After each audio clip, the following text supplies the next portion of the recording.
Messieurs et dames, bonsoir et bienvenue à ce nouveau numéro de votre émission Micro pour tous. Merci de suivre Congo Buzz Télévision. Merci pour le style que vous avez pour cette émission Micro pour tous. Mesdames et messieurs, bonsoir et bienvenue. Voilà, nous commençons cette émission aujourd'hui, Micro pour tous, avec cette triste nouvelle qui vient de frapper la famille artistique. Aujourd'hui déjà, nous parlons de Monsieur Chaka Congo, décédé déjà le vendredi, comme vous le savez, coordonnateur de l'ASBL Artistes en danger, est décédé ce vendredi dernier au centre de santé médicale TVC, excusez-moi, dans la commune de Ngiri. Nous présentons nos sincères condoléances à sa famille biologique ainsi que toute la famille artistique. Chaka Congo, que son âme repose en paix. Voilà, aujourd'hui nous parlons encore une fois de plus, nous continuons de parler de l'actualité politique. Nouveau numéro de cette émission, nous recevons pour vous le président de l'INPC, Jean-Marie Kassamba. Avec lui, nous allons débattre de bien d'autres sujets que vous allez découvrir tout au long de cette émission Micro pour tous. Bonsoir, président Jean-Marie Kassamba. Bonsoir, vous allez bien? Ça va et vous? Tout va bien, merci. Bonne année. Hein? Merci oui. pareillement, bonne année 2024. Depuis le début de l'année, on s'est pas vu. Depuis de l'année, janvier presque terminé. Bon, nous sommes encore là, c'est jusqu'au fin janvier, nous sommes encore là. Absolument. L'année 2023 a été comment pour vous? Comment ça s'est passé? Trop chargé, beaucoup de travail. On a fait l'essentiel pour le pays, l'essentiel pour le métier, l'essentiel pour que les choses aillent calmement, mais dans le bon sens. On a limité les dégâts. Dieu merci, on nous garde encore jusque-là, donc on est content. Et tout ceci fonctionne bien. Comment ça se passe à l'INPC? L'INPC, on a raté notre congrès qu'on avait prévu en fin de l'année dernière par faute de moyens de notre gouvernement, parce que comme vous le savez, nous avons budgétisé tout cela. Nous avons eu plusieurs réunions avec Patrick Mouyaya, notre ministre des tutelles. Il y a eu un comité d'ailleurs qui a été mis en place pour faire ce travail, mais élection oblige. On nous a décalé pour 2024 et nous sommes en train de travailler en ce moment pour que tout ceci s'efface. Maintenant que les esprits se sont calmés, on attend le nouveau gouvernement qui va pouvoir, je pense, dans le premier trimestre de cette année, nous déployer les moyens pour cela. Faute de moyens, voulez-vous dire que le gouvernement n'a pas été capable de régler tout ce dont l'UNPC avait besoin présenter? Non, ce n'est pas que le gouvernement n'est pas capable. C'est une question à la fois de disponibilité, de volonté et de hiérarchisation des priorités. Semble-t-il, l'INPC pouvait attendre. Il y avait une priorité pour les élections. Semble-t-il, beaucoup de gens étaient focalisés sur les élections. Donc, on a préféré, nous, avoir notre sérénité et dire aux journalistes de patienter. Mais nous avons été responsables jusqu'au bout parce que nous sommes le premier à avoir félicité le candidat élu, Félix Tshisekedi, parce qu'effectivement, l'institution INPC, le pouvoir médiatique que nous sommes, a son mot à dire. Et nous avons dit effectivement, nous avons donné notre point de vue sur le processus électoral. Ok, super. Alors, président Jean-Marie Kassamba, nous sommes là aujourd'hui. Félix Tshisekedi est réélu président de la République démocratique du Congo, deuxième mandat. Est-ce que cette fois-ci, vous pensez qu'il a la main libre et il a vraiment mérité ce second mandat, selon vous? Il a battu campagne. Il a mis en place une coalition. Il a travaillé. Lorsque quelqu'un travaille, il finit par avoir le résultat de son travail. Donc, si ce n'était pas quelqu'un qui était sur le terrain, si ce n'était pas quelqu'un qui a monté toute une stratégie avec des leaders de la classe politique, hein, province par province, on aurait dit que ce n'était pas mérité. Maintenant, après avoir gagné, qu'est-ce qu'il va en faire? Ça, c'est tout le débat qu'on va voir maintenant. On peut dire qu'il n'a pas droit à l'erreur. On peut le dire aussi. Mais tout homme a droit à l'erreur, parce que rien n'est parfait. Qui peut faire quelque chose d'une manière parfaite? Personne. Dieu seul est parfait. Donc, il fera le mieux qu'il pourra durant ces 5 ans que nous avons déjà entamés, parce que aussitôt qu'il a prêté serment, les temps commence à courir. Donc, maintenant, il va pouvoir très vite se constituer un bon cabinet au niveau de la présidence de la République, un cabinet constitué essentiellement des gens qui sont motivés pour faire le travail, les gens d'une compétence éprouvée, les gens d'une certaine probité morale, les gens d'un certain courage, parce qu'on a vu par exemple que durant la campagne électorale, il était presque seul à faire tout le boulot. Les gens auxquels il a donné beaucoup de responsabilités, de moyens, des opportunités, Certains avaient même déjà quitté la RDC pour l'Europe, certains étaient en vacances. Courageux qu'il est, donc, lui, sa femme, quelques collaborateurs, il a fait un bon travail des candidats et il a gagné son mandat. Et donc, cette fois-ci, on va dire, les mansuétudes qui a pu être un peu son cheval de bataille avant, beaucoup de largesse, parfois de compréhension. Il faut tout ceci un peu mis de côté, parce que le pouvoir doit être cynique, doit avoir comme principe l'efficacité dans le travail, parce que, vous voyez, il a été jugé seul. Hein. Tous les péchés d'Israël, c'était lui. L'économie qui tanque, c'est lui. Les dollars, c'est lui. Les malversations, c'est lui. Même Kinshasa sale, c'est lui. Donc, parce que c'est lui le président. Oui, mais alors, dans ces cas, il a l'exclusivité, pour ne pas dire, la décision de prendre qui il veut, à quelle place, et il peut demander des comptes à qui il veut, au moment qu'il faut. Parfois, les mots comprennent, comme on dit chez nous, ça ne fonctionne pas. On a été avec le président, je suis son compagnon, nous avons été des amis, tout ceci n'a aucune espèce d'importance lorsque on vous demande in fine les bilans à la fin de l'exercice. Mais la Senko déclare que les élections ont été catastrophiques, plein de tricheries énormes, je ne sais pas. Que pensez-vous de cela? C'est un point de vue de la Senko. La Senko, par définition, c'est la société civile qui respecte en général. Hein. Ils ont toujours un point de vue, ce n'est pas d'aujourd'hui. Le cardinal Malola, en son temps, était parti jusqu'à devenir réfugié à Rome parce que le maréchal Mobutu alors, il n'avait pas de point de vue avec lui. Le cardinal Mosengo était allé jusqu'à dire que ceux qui gouvernaient étaient des médiocres. Le cardinal est tout. L'Église catholique, même le monde balisé en son temps, a toujours été un peu le contrepoids des pouvoirs. Parce qu'eux-mêmes étaient les pouvoirs. Rappelez-vous, à l'époque, quand Jésus dit à César ce qui est à César, ça veut dire que César, il y avait une confusion entre le pouvoir politique et les pouvoirs religieux. Il y a eu séparation de ce pouvoir depuis bien longtemps. Mais ce que dit la Senko n'est pas forcément faux. Parce que la Senko a une certaine observance des choses jusqu'au fin fond de la République. Ce sont dans les écoles de la Senko, ou plutôt de l'Église catholique, où se passent des opérations. Eux-mêmes, ils sont associés. Ils avaient déployé des gens. Donc, il faut parfois les écouter aussi lorsqu'ils disent des choses. Maintenant, ceux qui ont l'exclusivité de donner le point de vue, pour ne pas dire d'approuver les résultats, c'est ceux qui sont habilités par la Constitution, la CENI, mais aussi la Cour constitutionnelle qui confirme. Maintenant, nous autres, tout le monde peut apprécier les conditions dans lesquelles tout ceci s'est fait et en même temps dire qu'est-ce qui doit être corrigé maintenant et demain pour que la République fonctionne d'une manière pérenne et sereine.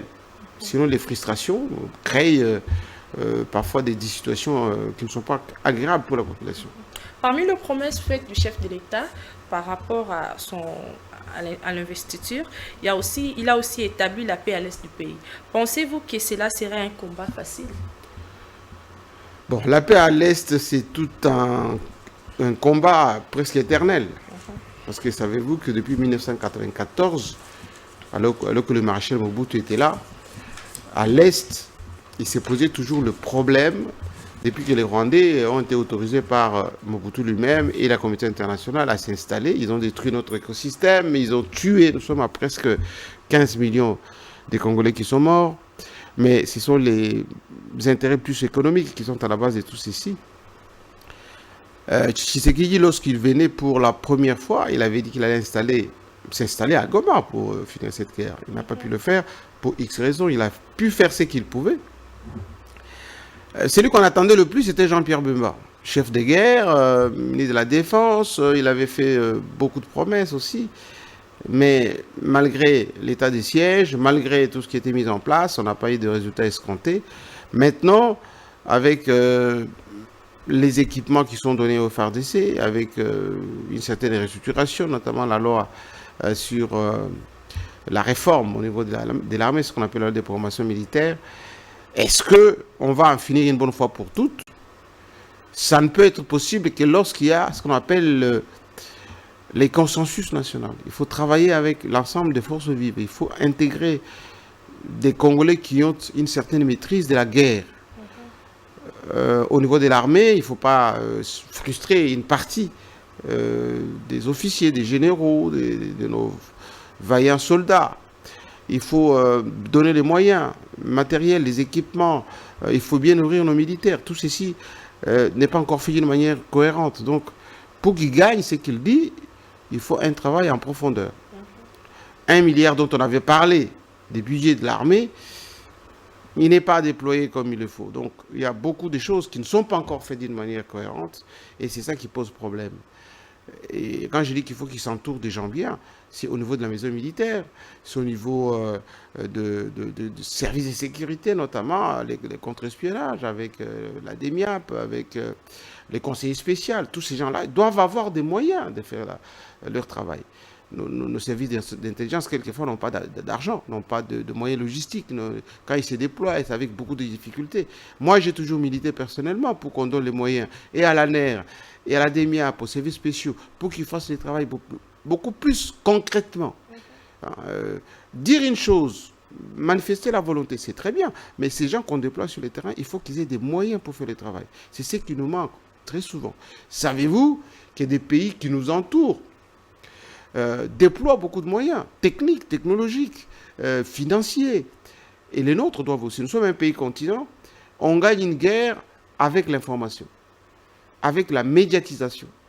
On ne vend pas, et je mesure bien les termes, on ne vend pas notre génocide comme les Juifs vendent leur choix, comme les Juifs vendent leur déportation. Votre avis par rapport à la gestion de la ville de Kinshasa? Bon, je n'ai pas qualité de juger un gouvernement qui était élu. Mais en tant que Kinois, je pense qu'il y a beaucoup de problèmes qui se sont posés durant tous ces temps à Kinshasa. D'abord, un problème de moyens. Un problème d'allocation de moyens pour faire un travail efficace au niveau de Kinshasa. Parce qu'effectivement, un gouvernement ne peut être efficace que lorsqu'on lui donne suffisamment de moyens. On a beaucoup parlé des rétrocessions au niveau du gouvernement de Kinshasa, mais on a aussi parlé des changements intempestifs des gens. Lorsque les équipes ne sont pas stabilisées, elles ne peuvent pas faire un travail correct. Regardez ce qui vient de se passer il y a quelques semaines. Tout ceci pose problème, parce que dans l'incertitude, les gens ne peuvent pas travailler. On peut dire Ngobila a des responsabilités, oui, il est responsable parce qu'il était élu gouverneur. Mais est-ce que le gouvernement central lui a donné les moyens conséquents? Est-ce que les équipes au niveau de l'hôtel de ville ont fait du travail qu'il faut? Est-ce que le régie, l'OVD au niveau de Kinshasa, est-ce que tous les services techniques de Kinshasa ont des budgets nécessaires pour travailler? Tout est la question. Il ne faut pas toujours regarder les conséquences, il faut regarder les causes.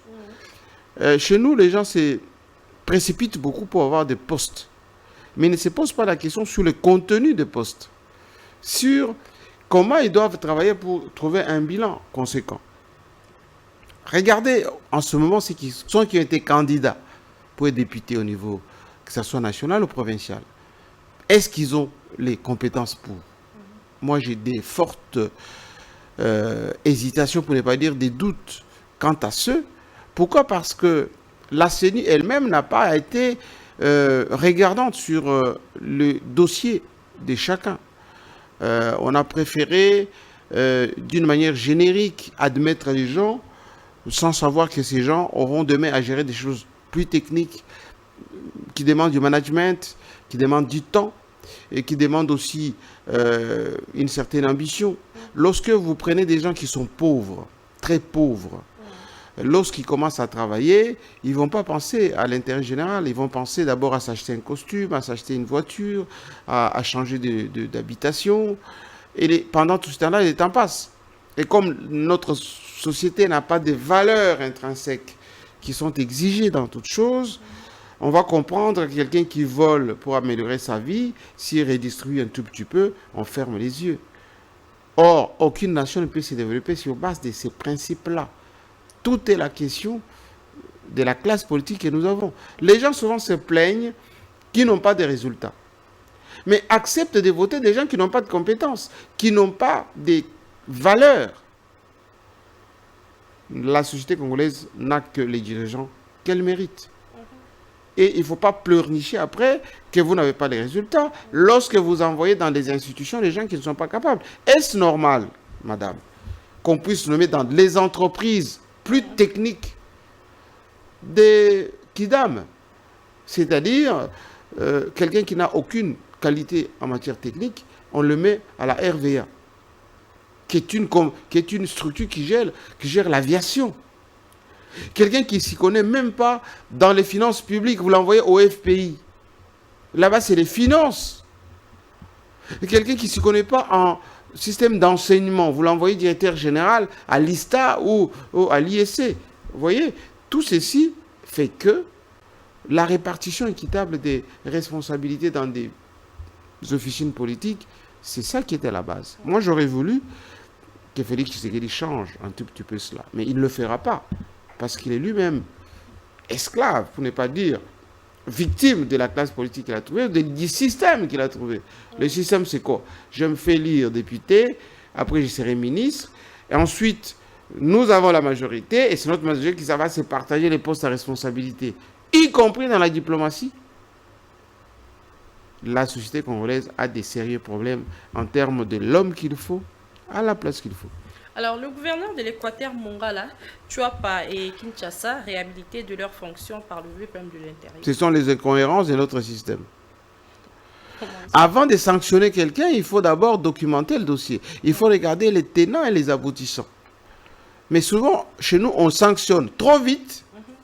Et comme les personnes savent qu'il y a une possibilité de faire recours, elles vont faire recours.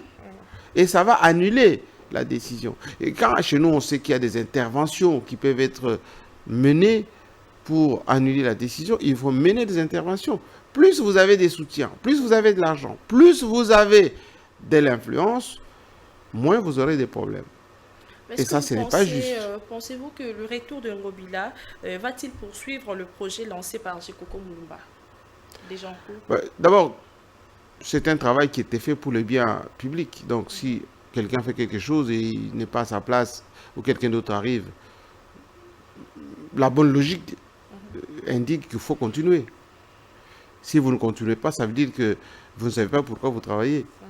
Mais ceci est valable pour tout. Est-ce que tous les projets qui étaient initiés par les gouvernements précédents ont été continués? Telle est la question. Est-ce que demain, quand Félix Tshisekedi ne sera pas là, tous les projets qu'il a engagés aujourd'hui, ceux qui vont le succéder, vont le continuer? Il faut qu'on arrête dans notre pays avec la culture de table rasa. C'est-à-dire, je fasse des tableaux, c'est mon temps, c'est mon tour, je vais faire ce que moi j'initie, parce qu'on ne gère pas un pays comme ça. Vous allez aux États-Unis, en Chine, vous allez en France ou en Afrique du Sud. Il y a des projets qui s'inscrivent dans 10 ans, 15 ans, 30 ans. Chaque gouvernement qui arrive continue d'exécuter les projets du moment où c'est l'intérêt général et surtout stratégique pour le pays. Président, que pensez-vous de la création d'une plateforme Pacte pour un Congo retrouvé? Y a-t-il l'intérêt du peuple dans ça? Ce sont les petits calculs, petits calculs politiciens des hommes politiques qui veulent se positionner, tout simplement. Vital Kamerhe, c'est un animal politique, donc il a vu qu'effectivement, pour peser, pour qu'il puisse avoir des postes à responsabilité, il faut qu'il y ait des coalitions. Il fait des coalitions. En face, le Premier ministre Sama a fait aussi pour lui. L'UDPS avait déjà pris les devants. Et ils vont se retrouver à un moment donné pour se partager, on va dire, les gâteaux RDC. Et voilà, c'est comme ça. Mais est-ce qu'ils se posent la question, eux, tous ces calculs, on les fait dans quel intérêt? L'intérêt de la population ou de notre propre intérêt? Parce que toute la question sera autour de, moi j'aurai combien, je laisse combien en face. Mais Président, selon vous, quelles sont les attentes, quelles peuvent être les attentes de la population au président Félix Tshisekedi par rapport à ce deuxième mandat? Mais cette population, elle a quoi comme problème? Premier problème, c'est la misère, le pouvoir d'achat. La gestion de la ville de Kinshasa, par exemple. Cette population a besoin de sécurité. Si vous prenez serait-ce que la ville de Kinshasa, qu'est-ce qu'on constate ici? Il n'y a pas de route, Il faut une voirie efficace, avec des vrais engins. Savez-vous qu'à Kinshasa, l'OVD parfois travaille avec des engins des autres. On devait avoir dans chaque commune, ne serait-ce qu'un service d'entretien pour la commune. Maintenant, au niveau de la ville de Kinshasa, un grand service d'entretien avec des pièces de réchange qu'on ne vole pas. Parce que savez-vous qu'à Kinshasa, chaque fois qu'il y a un projet, on trouve des équipements, on trouve des entrants, on trouve des pièces de réchange. Dès que les travaux se terminent, tout ceci disparaît, les propriétaires des engins récupèrent leurs engins, il n'y a plus d'entrants, il n'y a plus d'entretien, etc.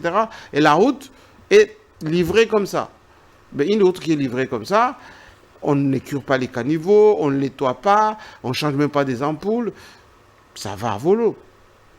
Or, allez dans les services techniques de la ville de Kinshasa pour voir qui change des ampoules des avenues, qui change des câbles. Ici même, un véhicule tombe en panne sur la chaussée. Il n'y a pas de camion remorque pour venir récupérer ce véhicule. Ça peut rester 2 heures et 2 heures. C'est ça le vrai problème qu'il faut se poser. L'équipement, l'entretien de ce que nous avons. Avant, on avait des garages TP. Où sont-ils ces garages TP? Alors, ça ne sert à rien que les gens se bagarrent pour avoir la gestion de la ville de Kinshasa, la gestion des équipements, enfin, des postes importants. Et une fois que vous êtes sur le plan, vous n'avez pas un plan. On vote des budgets pour faire tourner la machine. Ces budgets se vont dans les traitements des gens. Ils vont acheter des maisons à l'étranger, où ils font des fêtes, ils vont en vacances, ils s'achètent des costumes, etc. C'est pas ça.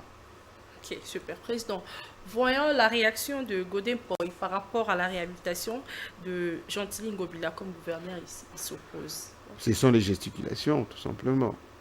Normalement, l'Assemblée provinciale, c'est elle qui élit le gouverneur, qui contrôle les gouverneurs, qui sanctionne éventuellement.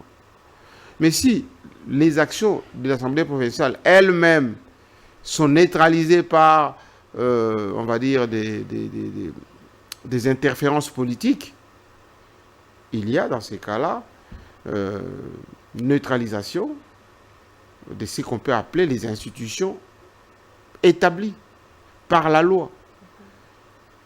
Parce que ça devient du juridisme à longueur de journée. Aujourd'hui, on prend une décision, le lendemain, c'est une autre décision. Les gens qui s'envoient des courriers, des invectives, ça n'aide personne. Ça n'aide personne. Et pour preuve, regardez la ville de Kinshasa. Quel visage! Regardez les Kinois eux-mêmes, comment ils vivent. Et Kinshasa est le miroir de l'ensemble du pays. Quand vous allez en province, c'est encore plus grave. Parce que même Goma, qu'on dit en guerre, présente un visage plus potable. Mais allez chez moi en Bujumaï, par exemple, il ne se passe rien. Allez à Kananga, érosion partout, allez à Kikwit, allez même en Bandaka, à 18h, il n'y a rien en Bandaka, tout est fermé. Il y a 2 routes en Bandaka. Oui, mais écoutez, c'est ça la réalité du Congo. Ceux qui ont été en campagne, ils sont revenus avec le vrai visage de la République démocratique du Congo. Il y a quelques efforts, quelques infrastructures qu'on a pu faire ça et là. Mais la grande problématique, c'est de poser des questions. On élit les gens pourquoi? L'engouement avec lequel les gens sont partis à la rencontre de la population, est-ce que c'est le même engouement lorsqu'ils auront à valider leur mandat, lorsqu'ils vont commencer à travailler, lorsqu'il y aura de nouveaux gouverneurs, lorsqu'il y aura de nouveaux ministres? Parce que le Palais du Peuple a vu aujourd'hui la validation des mandats des gens. C'est très bien. Mais posez la question à tous ceux qui ont été validés sur papier. Qu'est-ce que vous allez présenter comme travail effectif ou plutôt plan de travail dans votre province? Les contrôles ou les questions qui seront posées demain au ministre, ça sera plus des questions d'intérêt, d'argent. On fait chanter un ministre et puis il va vous entretenir, il va vous gérer, etc., etc. Enfin, moi j'ai dit des choses que j'ai constatées pendant plusieurs années ici. Et c'est cela que je pensais que nous devions être un tout petit peu exigeants lorsque il fallait chercher à élire les gens. Moi, j'ai vu les affiches des candidats. J'ai cherché des thématiques sur le développement, sur la justice, sur le bien-être, sur les valeurs qu'on doit développer dans notre nation. Je n'ai pas vu. J'ai vu plutôt des slogans. Tous derrière Fachi. Et tous, moi je suis la couverture, les Moufiniques des Bandales. Moi je suis Moulobelia Gombe. Voilà. Ça, ce n'est pas des thématiques pour des représentants des gens. Super, et pour preuve, les gens qui ont pris la photo du président, qui avaient mis la photo du président derrière, tous ces gens, certains ont été des voleurs. C'est une flatterie. Ben, flatterie grandeur nature. Soit ils ont été des voleurs, soit beaucoup n'ont pas été élus. Donc, il voulait sûrement profiter de sa photo pour dire je suis derrière lui, je vais fonctionner avec lui. Mais il ne partageait pas parfois les valeurs. Voilà, c'est un peu triste, mais c'est les constats. Super, président. Alors, entre Gekoko et Ngobila, selon vous, qui peut être le premier à la tête de la ville? Mais ils ont intérêt à Parce qu'on a quand même suivi l'intérim de Gekoko Moulumba. Nous avons quand même vu, Misala Sali, Totalina Nunzela Willeri, quand même il est acclamé. Mais c'est trop court. Comment vous pouvez acclamer, abandonner à peine? Nathan a sali président, on a moins de temps où on va passer intérim. Tout le monde moi Misala Sali ici. Il y a un lobby. Et que peut-être ceux qui ont eu temps et les causes à la nengeni. Alors, comme Aza adjoint, va travailler ensemble. Mais le problème d'adjoint, c'est quoi? C'est en cas d'empêchement du titulaire, l'adjoint fait le travail. Ceux qui à Salaki parce que oui, mais Azaki empêché parce qu'on l'avait interdit de travailler. C'était une sanction. C'était juste une sanction, c'est ça? Oui, enfin c'était une sanction qui pouvait être révoquée. Mais la sanction a été suspendue, levée. Mais ça traduit ce que je vous disais tout à l'heure. S'il a des bonnes idées, j'ai Coco. Mais qui mettent ces idées à la disposition de son titulaire, il constitue une équipe au profit de la population, qui les montre cette fois-ci.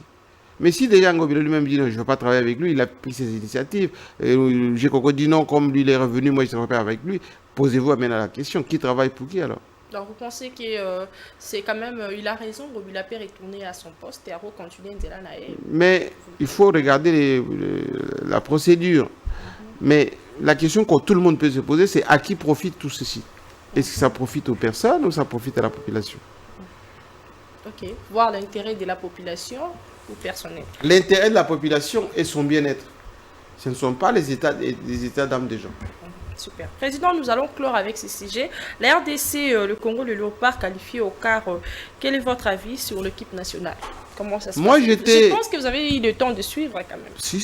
Moi, j'aime pas trop le football, mais j'ai suivi. Et j'ai angoissé parce qu'on nous avait donné les mauvaises habitudes de perdre tout le temps. Mais on a un bon entraîneur. Ensuite, on sent dans les chefs de nos joueurs beaucoup de technicité.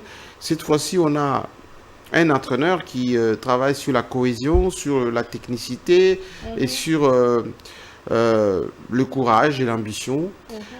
Ces jeunes gens, beaucoup évoluent à l'étranger, ils ont du professionnalisme. On sent que c'est sérieux. Je vous dis, dans ce pays, lorsque on laisse les gens travailler dans un cadre sérieux, il y a des résultats.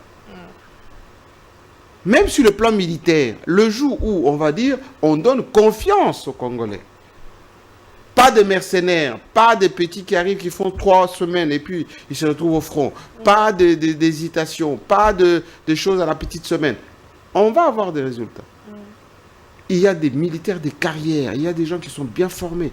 Il faut leur donner les moyens, des responsabilités, éviter l'interventionnisme, éviter de petits calculs un peu à la petite semaine. Les gens vont donner des résultats. Et pour preuve, les léopards ont donné des résultats. Si. Et ces léopards, si on ne les gère pas à la petite semaine, qu'est-ce que ça veut dire? On leur donne peu de moyens à la dernière minute, il n'y a pas d'entraînement, l'entraîneur lui-même n'est pas payé, et ils n'ont pas même là où ils peuvent s'entraîner tous les jours, on ne peut pas avoir de résultats. Si on anticipe tout ceci avant, si les ministres et les FECOFA, ils ne font pas du gaspillage, vous ne prenez pas du détournement, et là on salue Alinguete qui a été très vigilant toujours pour l'attribution. On a maintenant ouvert des comptes en banque pour les joueurs ou pour les gens qui doivent être payés. L'argent passe maintenant par des comptes, ce n'est pas par des payeurs qui se baladent avec des mallettes d'argent. Voilà, on a un résultat aujourd'hui. On a un pays des gagneurs, mais c'est la méthodologie qui pose problème. Si on les encadre bien, on risque même d'avoir la coupe. Parce qu'on a la capacité et vous sentez la population derrière les léopards, moi le premier. Mais quels sont les points que vous pensez qui peuvent améliorer, qui n'ont pas été faits selon vous? C'est la logistique d'abord. Est-ce normal que on n'a même pas 5 bus pour les léopards? 5. Ça ne coûte pas des milliards pour acheter les 5 bus. Est-ce normal que nous n'avons pas un village comme Clairefontaine en France où vous avez trouvé, il y a des équipements, il y a des terrains, on peut faire ça. On peut faire ça. Est-ce normal que on fait venir les joueurs qu'à la dernière minute? Est-ce normal qu'on n'a pas des écoles de football?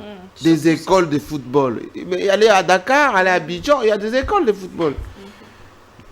À la cité ici, il y a plein de jeunes gens qui sont bourrés de talent. Mais dans nos villes, il n'y a même pas de terrain de football. Dans des écoles, moi j'ai grandi, il y avait des terrains de football dans chaque école.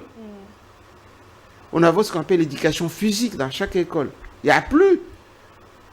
Les bourgmestres, les ministres de l'urbanisme et habitat vendent des terrains, les auxquels sont morcelés. C'est criminel ça. On devait commencer par d'abord chasser tous les gens qui ont acheté des terrains dans les concessions des écoles, par exemple. Détruire tout ça, clôturer, faire des terrains, des salles de sport, etc. Pour que le sport, en Chine, en Russie, les académies produisent des champions. On n'a même pas des clubs de tennis, on n'a même pas... Enfin, c'est maintenant que Félix Tshisekedi est en train de faire des gymnases, voilà, pour faire un peu de sport professionnel. Mais est-ce que avez-vous un joueur que vous kiffez en particulier? Bon, moi j'aime ceux qui gagnent, ceux qui jouent proprement. Donc vous aimez tous les joueurs, vous avez pas... Moi j'aime que de bons.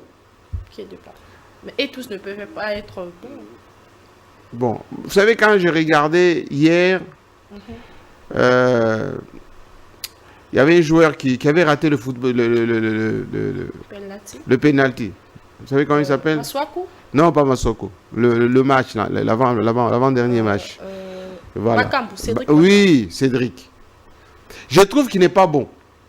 Il n'est pas bon? Non, il n'est pas bon. Il est un peu frimeur et parfois il est maladroit.